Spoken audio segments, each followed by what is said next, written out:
बिस्मिल्लाहिर्रहमानिर्रहीम। बच्चों, आज हम मुताला कर रहे हैं इकरा उर्दू का। सफ़ा नंबर 9 तक हम पढ़ चुके उर्दू के इजाफ़ी हुरूफ। इन्हीं से रिलेटेड हमारा अगला काम सफ़ा नंबर 10 पे है। उर्दू हुरूफ तहज्जी में से दूसरा हर्फ है बे और उसका इजाफ़ी हर्फ बनता है भे। ठीक है, अब बे और भे से हम हुरूफ और अल्फाज को देखेंगे। बे से बाला, मैं आपको पढ़ा रही हूँ, आपने बिल्कुल इसी तरह इसका मुताला कर लेना है। बे से बोला, बे से बात, बे से बाप, बे से बारी, बे से बाग। अब चूंकि इसका इजाफी हर्फ भे, आपको मैंने बताया था ना कि आवाज़ भारी हो जाती है, तो यहाँ बे है जबकि यहाँ भे।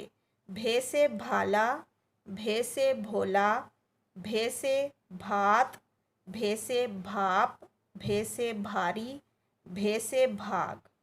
ठीक है, ये हैं हमारे बे से अल्फाज और यहाँ पे हैं भे से अल्फाज। अब इन्हीं से मुताल्लिक कुछ जुमले हैं जो कि मैं आपको पढ़ा रही हूँ, आप मेरे साथ साथ पढ़िए।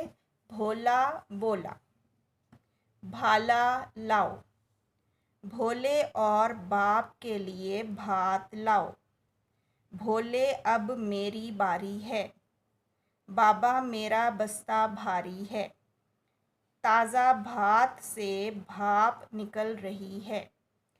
यहाँ पे भी भे और बे के अल्फाज यहाँ लिखे गए हैं इन जुमलों के अंदर। आपने यहाँ पे निशानदही कर लेनी है कि बे का इजाफी हर्फ भे, भे कहाँ कहाँ इस्तेमाल हुआ है। यहाँ पे इस्तेमाल हुआ है, हम इसको सर्कल कर लेंगे। ठीक है, गौर से देखिएगा, मैं फिर बता रही हूँ। जैसे यहाँ इस्तेमाल हुआ है भे, तो इसको हम सर्कल कर लेंगे। ठीक है, समझ आ रही है आपको? उसके बाद अगला हर्फ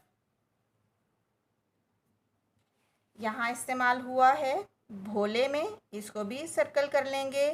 भात में इस्तेमाल हुआ है, इसको भी सर्कल कर लेंगे। फिर यहाँ दोबारा भोले में आ गया, फिर यहाँ भारी में आ गया, उसके बाद भात में आ रहा है और भाप में आ रहा है। ठीक है, इस इजाफी हर्फ की मदद से जितने हुरूफ बन रहे हैं उन हुरूफ को भी आपने याद कर लेना है और इनके जो जुमले बनाए गए हैं इन जुमलों को भी आपने पढ़ लेना है। ठीक है, शाबाश।